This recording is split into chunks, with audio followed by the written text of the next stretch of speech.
വസ്സലാത്തു വസ്സലാമു അലാ അഷ്റഫിൽ അംബിയാഇ വൽ മുർസലീൻ നബിയ്യിനാ മുഹമ്മദിൻ വഅലാ ആലിഹി വഅസ്ഹാബിഹി അജ്മഈൻ അമ്മാ ബഅദ്. വഅഫു അന്നാ വഗ്ഫിർ ലനാ വർഹംനാ. ആമന റസൂലിലെ ഈ ഭാഗമാണ് വിശദീകരിച്ചു കൊണ്ടിരിക്കുന്നത്. വഅഫു അന്നാ, ഞങ്ങൾക്ക് നീ അഫ്വ് നൽകണമേ. വഗ്ഫിർ ലനാ, ഞങ്ങൾക്ക് നീ പൊറുത്തു തരണമേ. വർഹംന, ഞങ്ങളോട് നീ കാരുണ്യം ചെയ്യണമേ. അപ്പോൾ എന്താണ് അഫ്വ്, എന്താണ് മാപ്പ് നൽകുക എന്ന് പറഞ്ഞാൽ, എന്താണ് മഗ്ഫിറത്ത്, പൊറുക്കപ്പെടുക എന്ന് പറഞ്ഞാൽ, എന്താണ് റഹ്മത്ത്, കാരുണ്യം ലഭിക്കുക എന്ന് പറഞ്ഞാൽ എന്താണ്? ഇത് തമ്മിൽ എന്തെങ്കിലും വ്യത്യാസങ്ങളുണ്ടോ? എല്ലാം ഒന്ന് തന്നെയാണോ? എവിടെയൊക്കെയാണ് ഇത് വ്യത്യസ്തപ്പെടുന്നത്? തുടങ്ങിയിട്ടുള്ള കാര്യങ്ങളാണ് ഇപ്പോൾ നമ്മൾ പഠിച്ചുകൊണ്ടിരിക്കുന്നത്. ഇത് പഠിക്കാൻ നമ്മളെ പ്രേരിപ്പിക്കുന്ന കാര്യം, നമ്മൾ അല്ലാഹുവിനോട് ചോദിക്കുന്ന ഏത് കാര്യവും അറിഞ്ഞുകൊണ്ട് ചോദിക്കണം എന്നതിൻ്റെ അടിസ്ഥാനത്തിലാണ്. ഞാൻ ഇതിൻ്റെ വിശദീകരണങ്ങൾ പറഞ്ഞുകൊണ്ടിരിക്കുകയാണ്. എൻ്റെ ഇടയ്ക്കൊരു കാര്യം ഒന്ന് പറയാം. ഇപ്പോൾ നമ്മൾ സാധാരണ ഇസ്തിഗ്ഫാർ എന്ന് പറഞ്ഞാൽ എന്താ നമ്മൾ മനസ്സിലാക്കിയത്?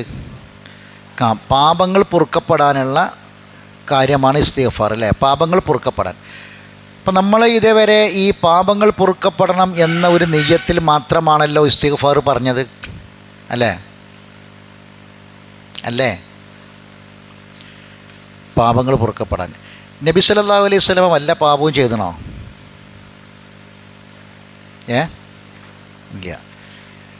ഇല്ല. നബി ഒരു ദിവസം എത്ര ഇസ്തിഗ്ഫാർ പറയും? 100-ലധികം ഇസ്തിഗ്ഫാർ നബി ഒരു ദിവസം പറഞ്ഞു, അല്ലേ? അപ്പോൾ എന്തിനാ ഇസ്തിഗ്ഫാർ?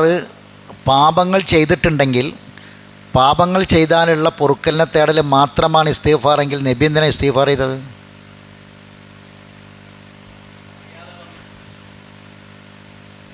നബിക്കൊന്നും പറ്റില്ലല്ലോ, അറിഞ്ഞോ അറിയാതെ ഒന്നും പറ്റില്ലല്ലോ. നബിക്കൊരു തെറ്റും പറ്റില്ല. നബിക്ക് അള്ളാൻ്റെ കാവലല്ലേ. അപ്പോൾ ഇസ്തിഗ്ഫാർ വെറും പാപമോചനം തേടൽ മാത്രമല്ല എന്ന് നമുക്ക് മനസ്സിലാവുന്നുണ്ട്, അല്ലേ? ഇസ്തിഗ്ഫാർ എന്ന് പറഞ്ഞാൽ വെറും പാപങ്ങൾ പൊറുക്കപ്പെടാൻ മാത്രമല്ല, അത് നമ്മൾ മനസ്സിലാക്കി വെക്കണം. ഇസ്തിഗ്ഫാറും തൗബയും തമ്മിൽ എന്താ വ്യത്യാസം? അപ്പോൾ നമ്മൾ ഈ അഫുവും അതുപോലെ തന്നെ ഈ മഗ്ഫിറത്തും റഹ്മത്തും ഒക്കെ നമ്മൾ വ്യത്യാസം പഠിക്കണം. ഞാനത് പഠിക്കാനുള്ള ഒരു തുടക്കം നമ്മൾ തുടങ്ങിയതുകൊണ്ട് അതിലേക്കുള്ള ഒരു പ്രേരകം എന്നുള്ളതൊക്കെ പറയണത്. എന്താണ് ഈ ഇസ്തിഗ്ഫാറും തൗബയും തമ്മിൽ രണ്ടും ഒന്ന് തന്നെയാണോ? ഇപ്പോൾ സൂറത്ത് ഹൂദിൽ പല സ്ഥലത്ത് അല്ലാഹ് പറയുന്നുണ്ട്, ഇസ്തഗ്ഫിറൂ റബ്ബക്കും സുമ്മ തൂബു, നിങ്ങൾ റബ്ബിനോട് ഇസ്തിഗ്ഫാർ ചോദിക്കുക, സുമ്മ തൂബു, പിന്നെ തൗബ ചെയ്യുക. സുമ്മ തൂബു ഇതൊരു സ്ഥലത്തല്ല, ഹൂദിൽ തന്നെ 4ഓളം സ്ഥലത്തുണ്ട്, സൂറത്ത് ഹൂദിൽ. അപ്പം ഇസ്തിഗ്ഫാർ ചെയ്യുക പിന്നെ തൗബ ചെയ്യുക. അപ്പോൾ ഇത് മനസ്സിലാക്കി വെക്കണ്ടേ? ഞാൻ പറഞ്ഞ മനസ്സിലായണ്ട? ഇസ്തിഗ്ഫാർ എന്ന് പറഞ്ഞാൽ വെറും പാപങ്ങൾ പൊറുക്കപ്പെടാൻ മാത്രമല്ല. തൗബ എന്ന് പറഞ്ഞാൽ എന്താ? തൗബ എന്ന് പറഞ്ഞാൽ ഒരു നിശ്ചിത തെറ്റ്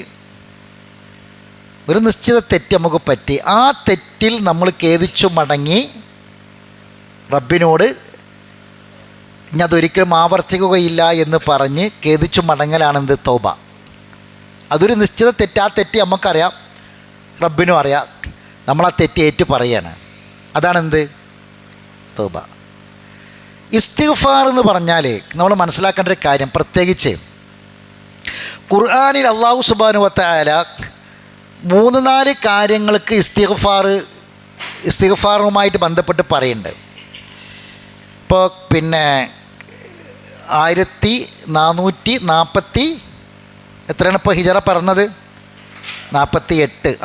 മുഹറം പറന്നു, അല്ലേ?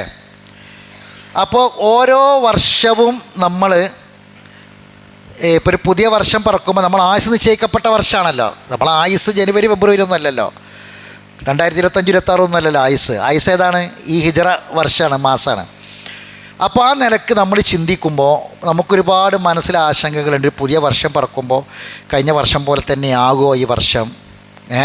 നമ്മളെ കച്ചവടം, നമ്മളെ കുടുംബം, നമ്മുടെ ആരോഗ്യം, നമ്മുടെ ആഫിയത്ത്, അങ്ങനെ തുടങ്ങി കുറേ കാര്യങ്ങളുണ്ട് അല്ലേ? എങ്ങനെ ആവും എന്നുള്ളത് നമുക്കൊരു ആശങ്ക ഉണ്ട്. ഈ ഷഹറുല്ലാഹിൽ മുഹറം എന്നാണ് പറഞ്ഞത്, അള്ളാഹിൻ്റെ മാസമായ മുഹറം. എല്ലാ മാസവും ആര് തന്നെയാണ്? അള്ളാഹിൻ്റെ തന്നെയാണ്. എല്ലാ മാസവും അള്ളാഹിൻ്റെ തന്നെയാണ്.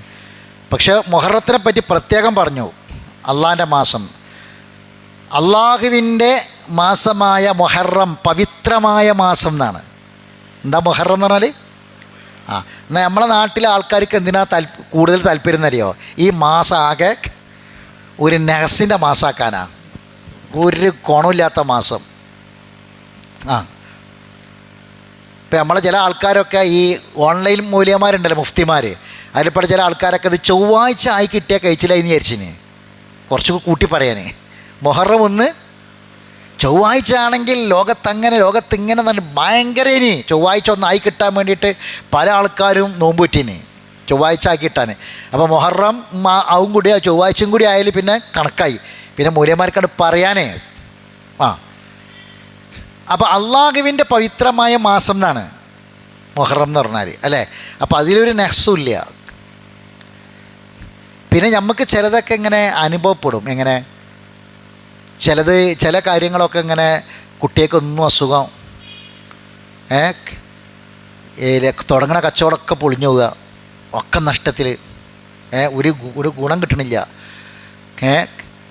പെരിയിൽ വാപ്പാക്ക് അസുഖം, അത് മാറി വന്നപ്പോൾ ഉമ്മാക്ക് അസുഖം, വാപ്പ വീണ് കാല് മുറിഞ്ഞ് കുറേ ആശുപത്രിയായിട്ട് നടന്ന്, അത് കഴിഞ്ഞ് മാറി വന്നപ്പോൾ ഉമ്മ വീണ് ഉമ്മാൻ്റെ കൈ മുറിഞ്ഞ്, അങ്ങനെ കുറേ ആയിട്ട് ഇടയ്ക്കിടയ്ക്ക് പെരനുള്ളിൽ പാമ്പിനെ കാണുന്നു. അങ്ങനെ ഭയങ്കര പ്രശ്നം. ഇത് അനുഭവപ്പെടും. ഇത് ഇല്ലയെന്ന് പറയണ്ട, അനുഭവപ്പെടും. അപ്പോൾ ഇത് നെഹസാന്ന് പറഞ്ഞാൽ തങ്ങന്മാരുടെ അടുത്തേക്കും മൂല്യന്മാരുടെ അടുത്തേക്കും ഉണ്ണികൃഷ്ണ പണിക്കരുടെ അടുത്തേക്കും മറ്റേ തങ്ങന്മാരുടെ അടുത്തേക്കും മൂല്യന്മാരുടെ അടുത്തേക്കും മണ്ടാനല്ല പറഞ്ഞത്. നിഷേധിക്കണ്ട ഇങ്ങനെ. കാരണം നമ്മളെ അനുഭവമാണ്, പല ആൾക്കാർക്കും പെരിൽ ഇങ്ങനെയൊക്കെ ഉണ്ടാവും. ഇത് അനിഷ്ടകരമായ പല കാര്യങ്ങളും ഇങ്ങനെ കാണുകയാണ്. അപ്പോൾ ഇതെന്തോ ഒരു നെഹസാണെന്ന് വിചാരിച്ചിട്ട് അതിൻ്റെ പിന്നാലെ പോവല്ല വേണ്ട. മറിച്ച് എന്താ ചെയ്ത് റസൂലുള്ളാഹി പ്രാർത്ഥിക്കാൻ പറഞ്ഞു. നമ്മളിപ്പോൾ ഇവിടെ ഉള്ളതെന്ന് വെച്ചാൽ ഇതൊന്നും ഇല്ലയെന്ന് നമുക്കറിയാം, പക്ഷെ പ്രാർത്ഥന നമുക്കറിയില്ല. അതാ പ്രശ്നം. നമ്മളറ്റെ വിട്ടും ചെയ്ത് ട്രാക്ക് വന്ന് പോയും ചെയ്ത് അങ്ങോട്ടറ്റെ എത്തിയിട്ടില്ല അവസ്ഥയിലുള്ളത്. അവിടുന്ന് മാറ്റം വേണം. ഇത് സംഗതി ഇങ്ങനത്തെ നേസും കുന്നുകാരനും ഇങ്ങനെ സംഭവങ്ങളൊന്നുമില്ല ശരി. പക്ഷെ ഇങ്ങനെയൊക്കെ പെരിയിലൊക്കെ നമുക്ക് അനുഭവങ്ങൾ ഉണ്ടല്ലോ അല്ലേ? അത് സത്യമാണ്. അപ്പം ഇങ്ങനെ ഉണ്ടല്ലോ എന്ന് പറഞ്ഞാൽ അതിൻ്റെ മറുപടി എന്താ? ഉണ്ട്, ശരിയാണ്. അപ്പോൾ നബി പഠിപ്പിച്ചു തന്നിട്ടുണ്ട് എന്താ ചെയ്യേണ്ടതെന്ന്. നബി പറഞ്ഞത് ഏറ്റവും വലിയ തങ്ങൾ ആരേനി? ഏറ്റവും വലിയ തങ്ങൾ അവിടെ ആരേനി? നബിനേക്കാൾ വലിയ തങ്ങളുണ്ടോ? ആ തങ്ങൾ പഠിപ്പിച്ചു തന്നൊരു കാര്യമുണ്ടല്ലോ, ലോകത്തെ ഏറ്റവും വലിയ തങ്ങൾ. ആ തങ്ങളെ താഴല്ലേ ബാക്കിയുള്ള തങ്ങന്മാരൊക്കെ അല്ലേ? ഏറ്റവും വലിയ തങ്ങൾ പഠിപ്പിച്ചു തന്ന പ്രാർത്ഥന എന്താ? നബി പറഞ്ഞു, ഇതാ റാഹദുക്കും ലമായക്ര, നിങ്ങൾക്ക് അനിഷ്ടകരമായ വല്ലതും നിങ്ങൾ കണ്ടാൽ, ഇങ്ങനെയുള്ള സംഗതി ഉണ്ടായാൽ നിങ്ങൾ പ്രാർത്ഥിക്കാൻ വേണ്ടത് എന്താ പ്രാർത്ഥിക്കേണ്ടത്? അല്ലാഹുമ്മ ലാ യഅതി ബിൽ ഹസനാതി ഇല്ലാ അൻത വലാ യദ്ഫഉ സയ്യിആതി ഇല്ലാ അൻത വലാ ഹൗല വലാ ഖുവത ഇല്ലാ ബിക്. സുബ്ഹാനല്ലാഹ്. ഇത് പ്രാർത്ഥിക്കണം. അല്ലാഹുമ്മ ലാ യഅതി ബിൽ ഹസനാതി ഇല്ലാ അൻത, അല്ലാഹുവേ എൻ്റെ ജീവിതത്തിലേക്ക് എന്തൊരു നന്മകളാകട്ടെ എൻ്റെ മുന്നിലേക്ക് എൻ്റെ പടിവാതിൽ കടന്നു വരുന്നുണ്ടെങ്കിൽ ആ നന്മകളെല്ലാം കൊണ്ടുവന്നത് നീ മാത്രമാണ്. അല്ല പടച്ചോനെ, ഒരു നന്മയും ഇത്രയും നാൾ ഞാൻ കിടന്നുറങ്ങി സന്തോഷത്തോടെ ജീവിച്ചിട്ടുണ്ടെങ്കിൽ, ഇത്രയും കാലം എൻ്റെ ജോലിക്കോ എൻ്റെ ആരോഗ്യത്തിനോ എൻ്റെ വരുമാനത്തിനോ ഒന്നും ഒരു കുറവില്ലേനി. ഈ നേട്ടങ്ങളെല്ലാം നീ തന്ന നേട്ടമാണ് പടച്ചോനെ, വേറെ ഒരാളും തന്ന നേട്ടമല്ല. വലാ യദ്ഫഉ സയ്യിആതി ഇല്ലാ അൻത, ഇനി എന്ത് വിഷമങ്ങളാകട്ടെ, എന്ത് കെടുതികളാകട്ടെ, എന്ത് പ്രയാസങ്ങളാകട്ടെ, എന്ത് ദോഷകരമായ കാര്യങ്ങളാകട്ടെ, എന്ത് തിന്മകളാകട്ടെ, അത് നീയല്ലാതെ തടുക്കുകയുമില്ല. എങ്ങനെ? എന്ത് തിന്മകളുണ്ടെങ്കിലും എന്ത് ദോഷങ്ങളുണ്ടെങ്കിലും എന്ത് പ്രശ്നങ്ങളുണ്ടെങ്കിലും അത് നീയല്ലാതെ നിനക്കല്ലാതെ തടുക്കാൻ കഴിയില്ല. എന്താ കാരണം? വലാ ഹൗല വലാ ഖുവത, നിന്നെക്കൊണ്ടല്ലാതൊരു ശക്തിയും കഴിവില്ല. ഇത് പ്രാർത്ഥിക്കാനാ പറഞ്ഞത്. അതല്ലാതെ ഇങ്ങനത്തെ എന്തെങ്കിലും കാണുമ്പോഴേക്ക് അത് നേസാന്ന് പറഞ്ഞിട്ട് മണ്ടാനല്ല പറഞ്ഞത്. ഈ പ്രാർത്ഥന പഠിച്ചു വെക്കണം, ഈ പ്രാർത്ഥന പ്രാർത്ഥിക്കണം. ഇത് ഈ ബോർഡുമ്മൽ എഴുതി കുറച്ച് മുമ്പ് പഠിപ്പിച്ചിട്ടുണ്ട്, ഇവിടെ ക്ലാസ്സിൽ പഠിപ്പിച്ചിട്ടുണ്ട്. ഇത് നമ്മൾ മറന്നു പോണതാണ്. പഠിക്കണം, നിർബന്ധമായിട്ട് ഈ പ്രാർത്ഥന പ്രാർത്ഥിക്കണം. ഇങ്ങനത്തെ ഒക്കെ കാര്യങ്ങൾ അവനാൻ്റെ ജീവിതത്തിലൊക്കെ എപ്പോഴും ഉണ്ടാവും.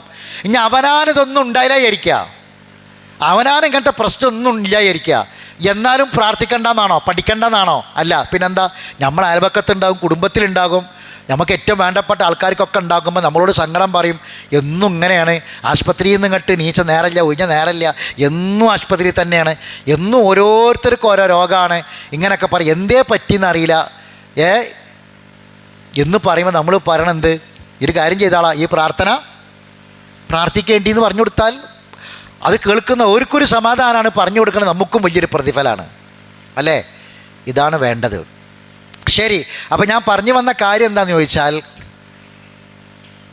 ഇസ്തിഗ്ഫാറും തൗബയും തമ്മിലുള്ള വ്യത്യാസം നമ്മൾ പഠിക്കണം. ഏതുപോലെ നമ്മളിപ്പോൾ അഫുവും മഗ്ഫിറത്തും റഹ്മത്തും പഠിക്കണ പോലെ ഈ കാര്യങ്ങൾ വഅഫു അന്ന വഗ്ഫിർ ലനാ വർഹംന എന്നത് പഠിക്കണ പോലെ ഇതും പഠിച്ചു വെക്കണം എന്നാണ് പറഞ്ഞത്. അപ്പോൾ ഇസ്തിഗ്ഫാറും തൗബയും തമ്മിലുള്ള ചില വ്യത്യാസങ്ങളുണ്ട്. ആ വ്യത്യാസങ്ങളാണ് പറഞ്ഞു വരുന്നത്. ഇസ്തിഗ്ഫാർ വെറും പാപമോചനം മാത്രമല്ല. തൗബയോ? തൗബ ഒരു നിശ്ചിത തെറ്റ് നമ്മൾ ചെയ്തു പോയി, ആ തെറ്റ് ഞാൻ ആവർത്തിക്കൂല റബ്ബേ എന്ന് പറഞ്ഞ് ഷർത്തുകളൊക്കെ അംഗീകരിച്ച് അത് ഷർത്തുകളൊക്കെ പാലിച്ചുകൊണ്ട് റബ്ബിൻ്റെ മുന്നിൽ കണ്ണീരോടുകൂടി നമ്മൾ ഏറ്റു പറയുന്ന കാര്യമാണ് തൗബ.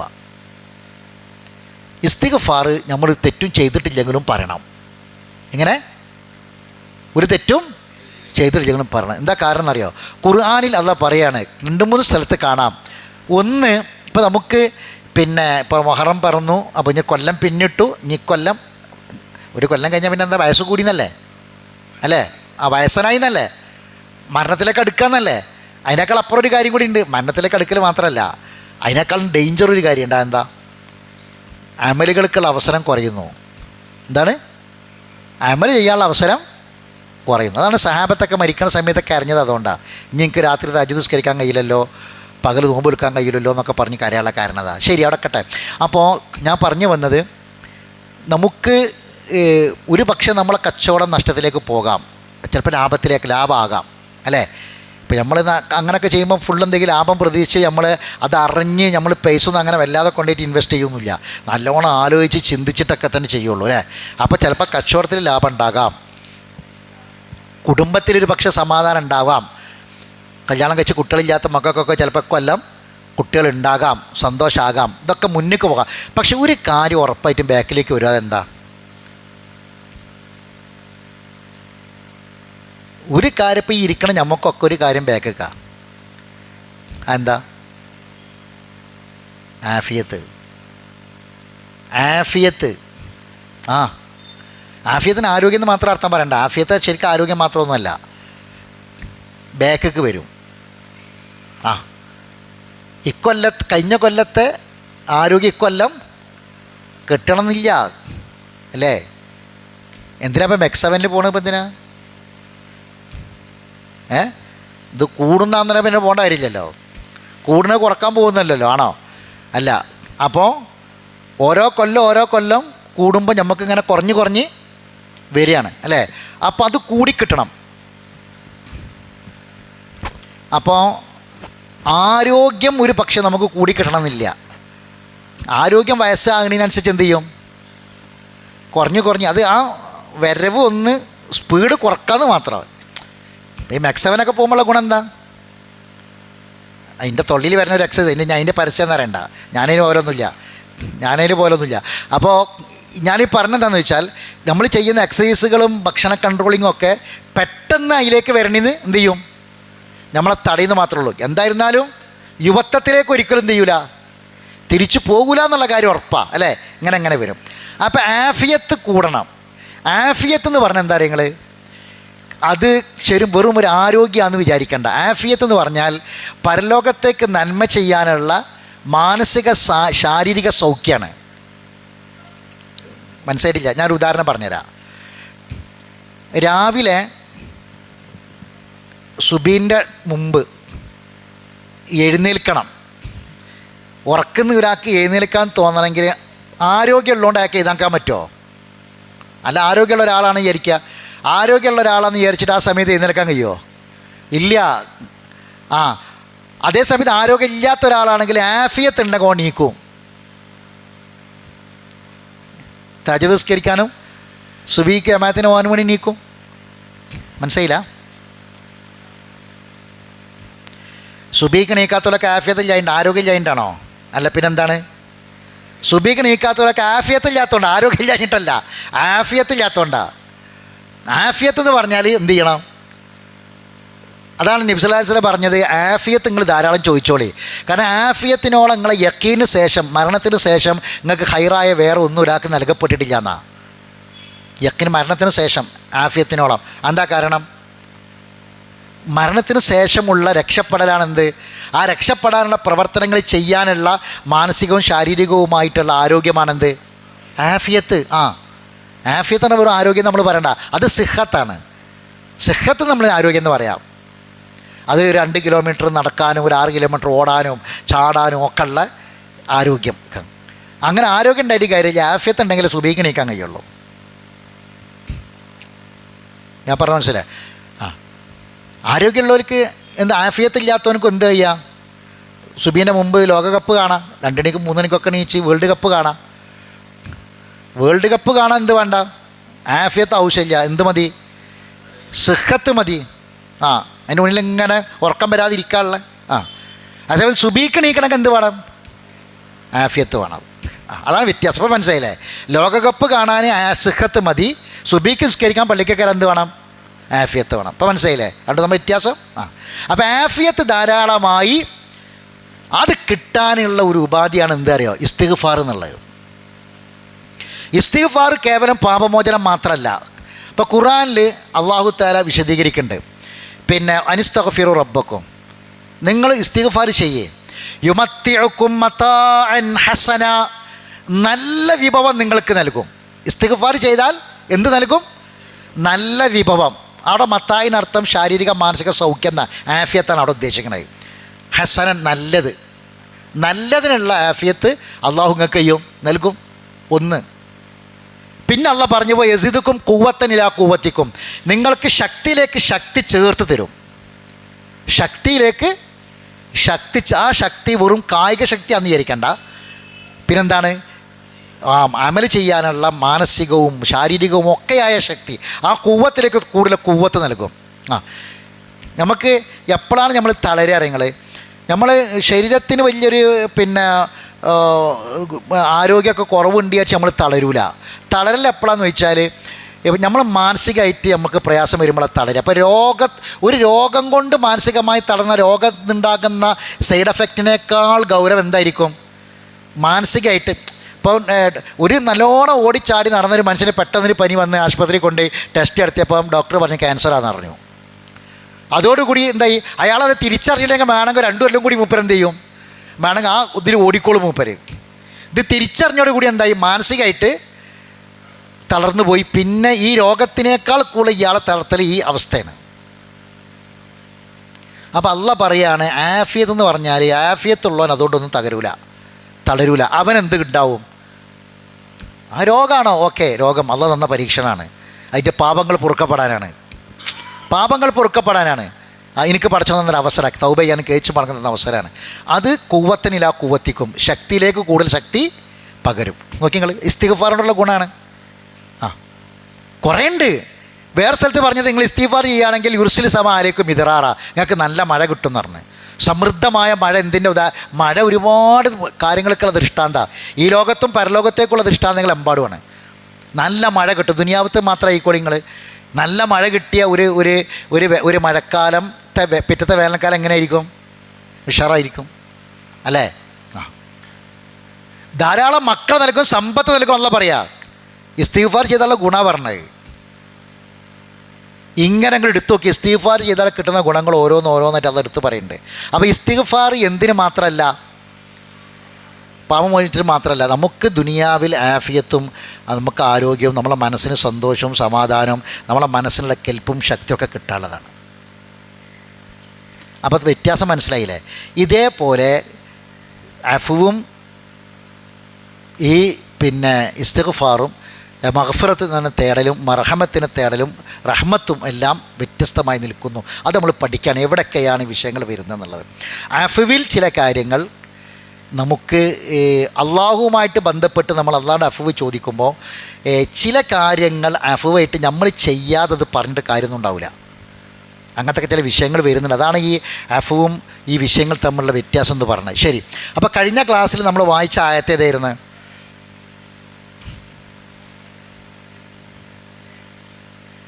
ഏതായിരുന്നു കഴിഞ്ഞ ക്ലാസ്സിൽ? ഏതാണ്? മായിദ ആൽ ഇമ്രാനിൽ എത്ര പറഞ്ഞത്? 152 വരെ പറഞ്ഞു അല്ലേ? 155 പറഞ്ഞോ? എന്നാ മറക്കി 5-ൽ 155 അല്ല സോറി 3-ൽ 155.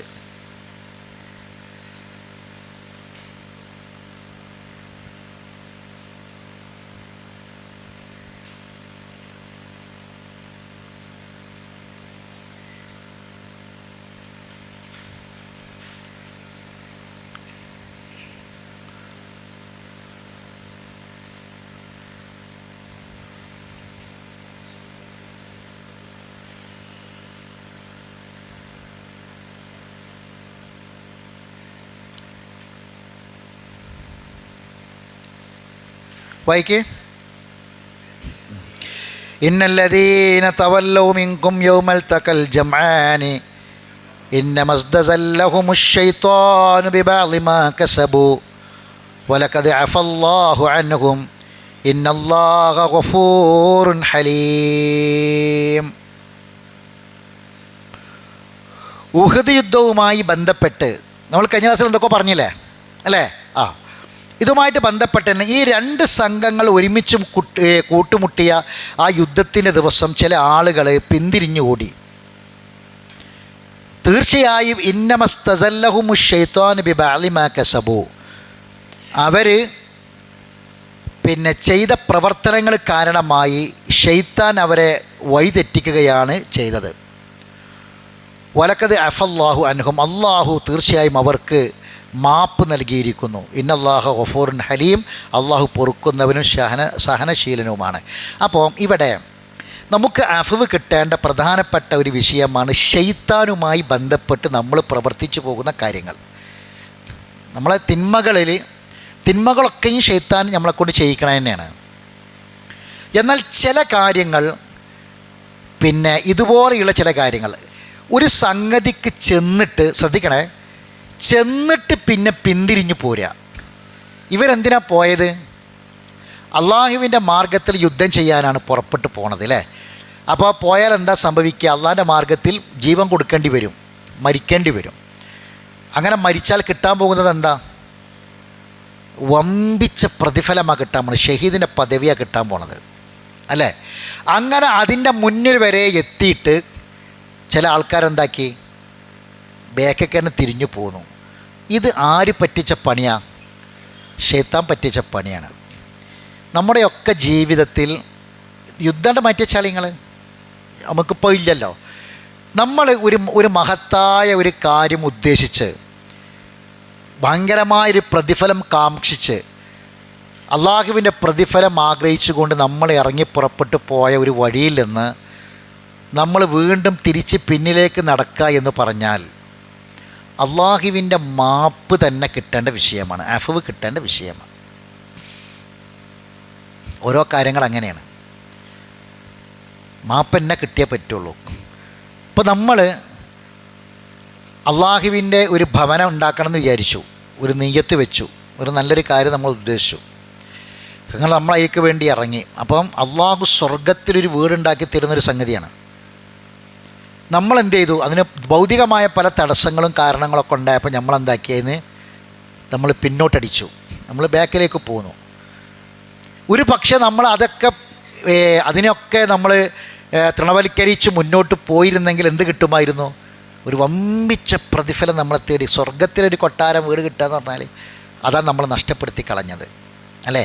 അപ്പം അത് കിട്ടാതിരിക്കുക എന്ന് മാത്രമല്ല, നമ്മൾ ആ നന്മയിൽ നിന്ന് പിന്നോട്ടടിച്ചത് കാരണം നമുക്ക് അള്ളാൻ്റെ എന്ത് കിട്ടണം? അഫ്വ് കിട്ടണം. അപ്പോൾ പിന്നോട്ട് കൊണ്ടുപോയത് ആരാ? ശൈത്താന. നമുക്കൊരിക്കലും നമ്മളോട് ഏറ്റവും കൂടുതൽ അസൂയുള്ളതായിരിക്കാം ഇബ്ലീസിനാണ്, ശൈത്താനാണ് ഏറ്റവും വലിയ അസൂയുള്ളത്. നമ്മളൊരു നന്മയിലേക്ക് എത്തിക്കാൻ. ഇപ്പോൾ നമ്മൾ ഇസ്ലാമിക ദേവാരംഗത്തൊക്കെ സജീവമായി ഇങ്ങനെ മുന്നേറിക്കൊണ്ടിരിക്കുമ്പോൾ പെട്ടെന്ന് നമ്മളെ പിന്നിലേക്ക് അടുപ്പിക്കുക. അള്ളാൻ്റെ മാർഗത്തിലുള്ള ദേവത്ത് തന്നെയാണല്ലോ അത്. ദേവത്ത് അള്ളാൻ്റെ മാർഗത്തിലെ ജിഹാദ് തന്നെയാണല്ലോ. നമ്മളിങ്ങനെ മുന്നേറിക്കൊണ്ടിരിക്കുമ്പോൾ എന്തെങ്കിലും ഒരു വിഷയം ഉണ്ടായിട്ട് നമുക്കെന്നെ മടുപ്പ് തോന്നി നമ്മളെന്ത് ചെയ്യാണ്? ഞാനും അതിലേക്കൊന്നും ഇല്ല അറിഞ്ഞാണ്ട് നമ്മളെന്താക്കി? നമ്മൾ പിന്നിലേക്ക് പോകുന്നു. അപ്പോൾ നമ്മൾ എന്ത് വിചാരിച്ചിട്ടാണ് മുന്നിൽ പോയത്? ഈ ജനങ്ങൾ, ആൾക്കാരിപ്പോൾ എന്തൊക്കെ പറയണത്, ആൾക്കാർക്ക് വേണ്ടി നമ്മൾ പോയത് ആണോ? അല്ല. അപ്പോൾ ഇസ്ലാമിക ദേവത്തിൽ നമ്മൾ ഉറച്ചു നിൽക്കണം. നമ്മൾ എന്ത് ചെയ്യണം? ആദ്യം പഠിക്കണം. ഇപ്പോൾ നമ്മൾ പറയുകയാണ്, ഇപ്പം ഞാനൊരു മുജാഹിദാണ്, പിന്നെ മുജാഹിദ് പത്രനായി നമ്മൾ പറയാണ്. അതുകൊണ്ട് ഇനിയിപ്പോൾ ഞാൻ എന്തില്ല, ഇനി ഞാൻ അയക്കൊന്നുമില്ല, ഇനി ഞാൻ പിന്നെ പെരി കുത്തിരിക്കുകയാണ് എന്ന് പറഞ്ഞാൽ അതിൻ്റെ അർത്ഥം എന്താ? അപ്പോൾ പിന്നെ എന്തിനെ ഇപ്പോൾ ആയി ഇപ്പം എത്രണ്ണായി എന്ന് പറഞ്ഞാണ്ട് ആൾക്കാരടിക്ക് ഇറങ്ങാൻ വയ്യ, റോട്ടുമൊക്കെ ഇറങ്ങാൻ വയ്യ, ആൾക്കാരെ മുഖത്ത് കോക്കാൻ വയ്യ, ഭർത്താവ്. അപ്പോൾ ഇവന് ആദ്യം ഇതിനെ ഇറങ്ങിയത് ആൾക്കാർക്ക് വേണ്ടിയിട്ടാണ്. ഇത് പറഞ്ഞവരോട് ചോദിക്കാനുള്ള സംഗതിയാണ്. അപ്പോൾ ഈ ആൾക്കാർ പറഞ്ഞത് കേട്ടിട്ട് ആൾക്കാർക്കും വേണ്ടിയാണോ ഇറങ്ങിയത്? അപ്പോൾ ആൾക്കാർക്ക് വേണ്ടി ഇറങ്ങിയാലാണ് ഇങ്ങനെ ഉണ്ടാകുമ്പോൾ ഞാൻ ഒന്നുക്കില്ലാന്ന് പെരി കുത്തിരിക്കുക. അതല്ലാത്തവൻ എന്ത് ചെയ്യും? അതല്ലാത്തവന് ഞാൻ ആൾക്കാർക്ക് വേണ്ടി ഇറങ്ങിയതൊന്നുമല്ല, അള്ളാൻ. അപ്പോൾ ഇതിൽ എന്താ വിഷയം എന്ന് പഠിക്കും, മെനക്കെട്ട് പഠിക്കും. എവിടെയാണ് പ്രശ്നം, എന്തിലാണ് പ്രശ്നം? ഞാൻ ഖുർആനും സുന്നത്തും മാത്രം അംഗീകരിച്ച്, ഖുർആനും സുന്നത്തും റസൂലുള്ളാഹി സ്വല്ലല്ലാഹി അലൈഹി വസല്ലമയുടെ ചര്യ, സ്വഹാബത്തിൻ്റെ മാർഗം, സലഫ് സാലികളുടെ മനഹജ് മാർഗം, ഇതൊക്കെ നോക്കിയിട്ടാണ് ഞാൻ ഈ ദീനിലേക്ക്, ഈ ദൈവത്തിലേക്കോ ഈ സംഘടനയിലേക്കൊക്കെ ഞാൻ വന്നത്. ഞാൻ ഇതിന് വേണ്ടിയൊക്കെ പ്രവർത്തിച്ച് അതുകൊണ്ടാണ്. വലിയ പ്രതിഫലം കിട്ടാനാണ്. ഇപ്പോൾ മുജാഹിദ് പള്ളിയിൽ അന്ന് നിസ്കരിക്കും, ജുമാക്കും വരും, തറാവീനും ഉണ്ടാവും, ഇത്തിക്കാഫിനും ഉണ്ടാവും. അങ്ങനത്തെ ചില ആൾക്കാരുണ്ട്, ഓരോരോ അമലറ്റ് പോവും. ദൈവത്തിനും കാര്യത്തിനൊന്നുമില്ല. എന്നാൽ ചില ആൾക്കാർ എന്തുണ്ട്? ഇത്തിക്കാഫിനുണ്ടാകും, ജമാഅത്തിനുണ്ടാകും, ജുമാക്കുണ്ടാകും, ഖുർആൻ ക്ലാസ്സിനുണ്ടാകും, ദൈവത്തിനുണ്ടാകും. എന്താ വ്യത്യാസം രണ്ടും തമ്മിൽ? ഈ രണ്ട് വിഭാഗത്തിന് ഖുർആനിൽ പേര് പറഞ്ഞിട്ടുണ്ട്. രണ്ട് കൂട്ടർക്കും പ്രതിഫലമുണ്ട്, രണ്ട് കൂട്ടർക്കും അള്ളാഹുവിൽ പ്രതിഫലമുണ്ട്. പക്ഷേ ഒരേപോലെ അല്ല. ഖുർആനിൽ പറഞ്ഞത് ഒന്ന് ഖാഇദ്, രണ്ട് മുജാഹിദ്. ഫദ്ദലല്ലാഹുൽ മുജാഹിദീന അലൽ ഖാഇദീന ദറജ. അർത്ഥം പറയുമ്പോൾ തന്നെ നിങ്ങൾക്ക് മനസ്സിലാവും. ഖാഇദ് എന്ന് പറഞ്ഞാൽ ഇപ്പം ഇരിക്കണോന്, ഇരിക്കുക പറഞ്ഞാൽ പള്ളിക്കലുണ്ടാവും, നിസ്കരിക്കാനുണ്ടാകും, ജുമാക്കുണ്ടാകും, ജമാഅത്തിനുണ്ടാകും, പിന്നെ ഇത്തികാഫ് ഇരിക്കാനുണ്ടൊക്കെ ഉണ്ടാവും. പക്ഷേ ഓൻ എന്തിനുണ്ടാവില്ല? ദൈവത്തിന് പുറത്തിറങ്ങി പ്രവർത്തിക്കാൻ ഉണ്ടാവില്ല. ഓനൊരു കാരണം ചിലപ്പോൾ ഇങ്ങനത്തെ വിഷയങ്ങളൊക്കെ ആയിരിക്കും. ഓന നിസ്കാരവും കാര്യമൊക്കെ ഓനതിനൊക്കെ കൂലിയുണ്ട്, പ്രതിഫലമൊക്കെ ഉണ്ട്. എന്നാൽ ഇതൊക്കെ ചെയ്യുന്ന ഒരാൾ ഓന് ഇതും ചെയ്യും, അതിൻ്റെ കൂടെ എന്ത് ചെയ്യും? പുറത്തിറങ്ങി ആൾക്കാർക്ക് ലഘുലേഖ കൊടുക്കാനും, പിന്നെ അവർ ദൈവത്ത് ചെയ്യാനും, പൊതുരംഗത്ത് പ്രവർത്തിക്കാനും, ആൾക്കാരെ പിന്നെ ദൈവത്തിലേക്ക് ക്ഷണിക്കാനും ഇതിനൊക്കെ ഓനുണ്ടാവും. ഇവൻ്റെ പേരാണ് മുജാഹിദ്. മറ്റേതാരാണ്? ഖാഇദ്. ഞാൻ ഖുർആൻ്റെ ഭാഷയെ പറഞ്ഞത്, ഖുർആൻ്റെ ഭാഷയാണ്. മറ്റേത് ഖാഇദാണ്, ഇത് മുജാഹിദാണ്. ഫദ്ദലല്ലാഹുൽ മുജാഹിദീന അലൽ ഖാഇദീന ദറജ. ഇവരേക്കാൾ അള്ളാഹു തആല ദറജ കൂട്ടിക്കൊടുത്തു. ആർക്ക്? ഖാഇദിനേക്കാൾ ദറജ ആർക്കാ കൂടുതൽ? മുജാഹിദിനാണ്. ഞാൻ പറഞ്ഞ മനസ്സിലായില്ലേ? രണ്ട് വിഭാഗം ഞാൻ പറഞ്ഞ ഈ മുജാഹിദ് അല്ല കേട്ടോ. ഇത് ഇപ്പം ഞാൻ ഈ മുജാഹിദ് എന്ന് പറഞ്ഞാൽ നിങ്ങൾ വിചാരിക്കണ നമ്മളെ നാട്ടിലുള്ള മുജാഹിദ് എന്നുള്ള അതിനെപ്പറ്റിയല്ല പറഞ്ഞത്. ഖുർആനിൽ പറഞ്ഞ മുജാഹിദാണ് പറഞ്ഞത്. ഖുർആനിൽ പറഞ്ഞ മുജാഹിദ്, ഖാഇദ് മുജാഹിദ് അല്ല പറഞ്ഞത്. അപ്പോൾ നമ്മൾ എന്താ ചെയ്യുക? നമ്മൾ നല്ലോണം പഠിക്കും. എന്താ പഠിക്കുക? ഞാൻ ഇതിനൊക്കെ ഇറങ്ങി പ്രവർത്തിച്ചിരുന്ന ഒരാൾ ഞാൻ പിന്നിലേക്ക് പോയാൽ അള്ള മാപ്പ് തരൂല. സുബ്ഹാനല്ലാഹ്, അള്ള മാപ്പ് തരേണ്ട വിഷയമാണ് പറഞ്ഞത്.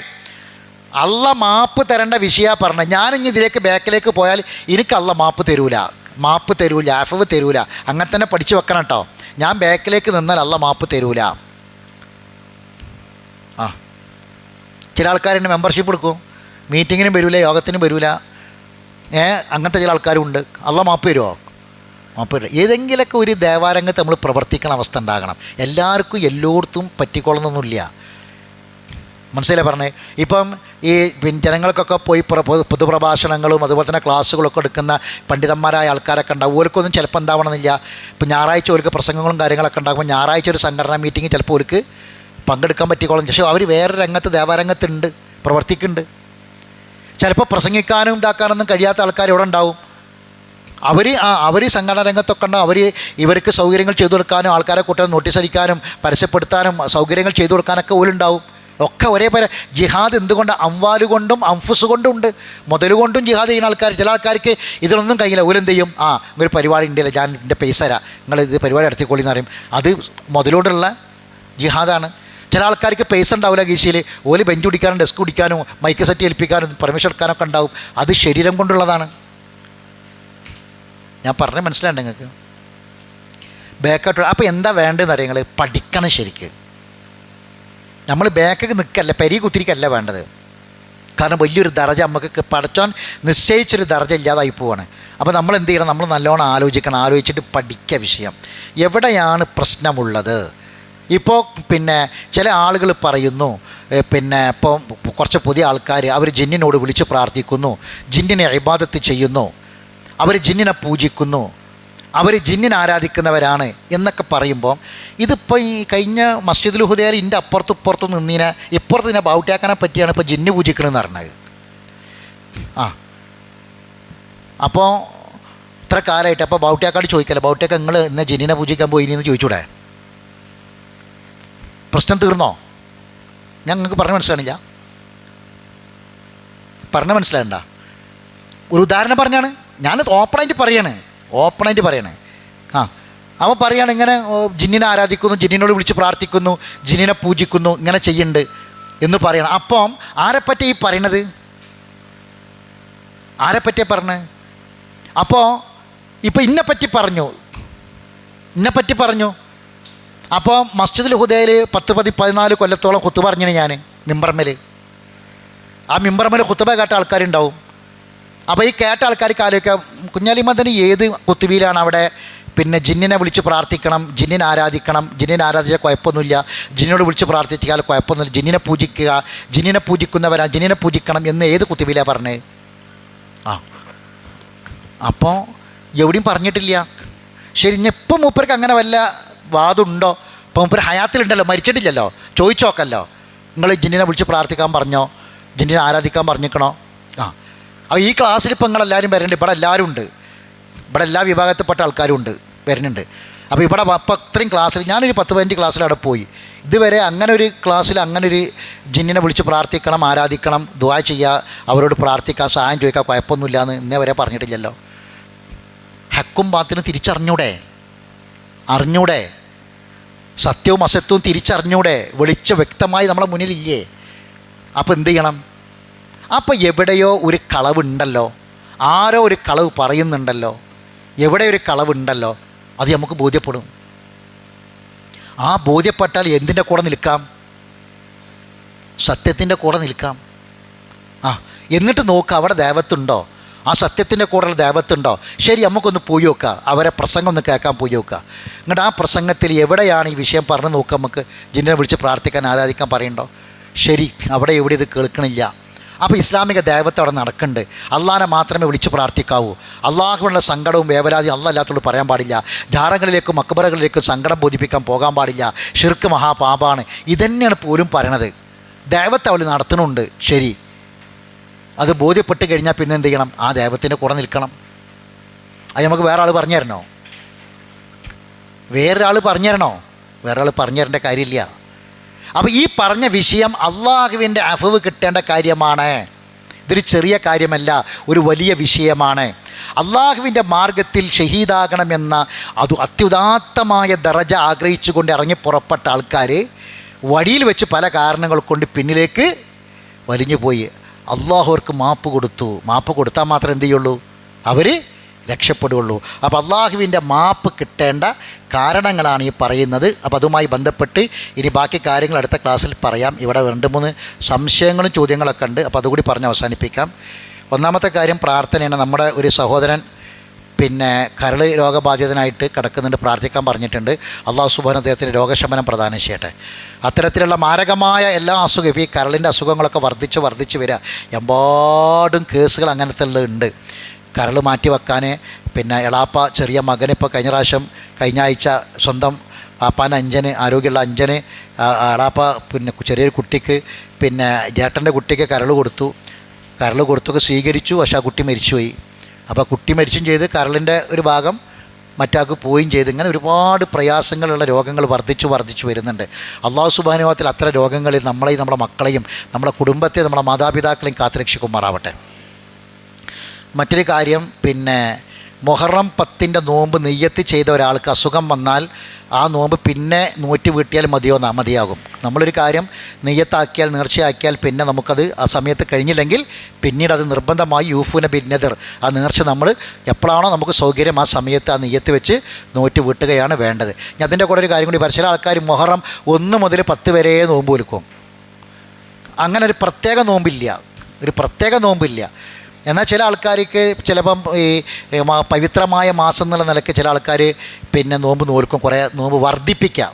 അതിനൊന്നും കുഴപ്പമില്ല. മുഹറത്തിൽ വേറെ നല്ല സുന്നത്ത മുത്തലക്കായ നോമ്പുകൾ എത്രയും നമുക്ക് എന്ത് ചെയ്യാം, നമുക്ക് വർദ്ധിപ്പിക്കാം. അതിനൊന്നും കുഴപ്പമൊന്നുമില്ല. പക്ഷേ 1 മുതൽ 10 വരെ ഇങ്ങനെ പിന്നെ ഒരു പ്രത്യേകം നോമ്പുണ്ട് എന്ന നിലയ്ക്ക് നമ്മൾ നോൽക്കാൻ പാടില്ല. ആ കാര്യം പ്രത്യേകം ശ്രദ്ധിക്കണം. എങ്ങനെ വ്യാഴം വെള്ളിയും, ഈ പ്രാവശ്യം വ്യാഴം വെള്ളിയാണ്, എന്താ കുഴപ്പമില്ല. വ്യാഴം വെള്ളിയും ശനി ഞായർ ഏത് ദിവസം നോൽക്കാം. വെള്ളിയാഴ്ചക്ക് പ്രത്യേകിച്ച് വെള്ളിയാഴ്ച നോമ്പ് എടുക്കാൻ പാടില്ലാത്ത ദിവസമൊന്നുമില്ല. വെള്ളിയാഴ്ച മാത്രം നോമ്പ് എടുക്കൽ പാടില്ല എന്ന് മാത്രം, അത്രയേ ഉള്ളൂ. ഇപ്പോൾ റമദാൻ മാസത്തിൽ വെള്ളിയാഴ്ച വരണില്ലേ, വെള്ളിയാഴ്ച നോമ്പ് നോൽക്കാം. പക്ഷെ വെള്ളിയാഴ്ച മാത്രം നോമ്പ് ഒലുക്കണ അവസ്ഥ ഉണ്ടാകരുതെന്നുള്ള. മൈക്ക് അങ്ങോട്ട് വേണോ? അല്ല മൈക്ക് അങ്ങോട്ടെന്ന് നിങ്ങളാരെയും പറയുക, നിങ്ങൾ പറഞ്ഞോളി. എന്നാൽ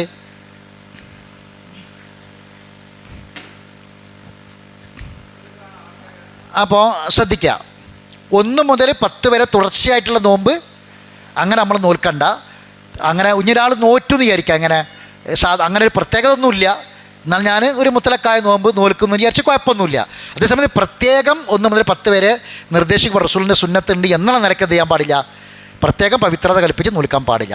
9ഉം 10ഉം നോൽക്കുക ട്ടാ. ഇതിലൊരു മുഖാലഫത്തുൽ യഹൂദ് ഉണ്ട്, അത് മനസ്സിലായില്ല.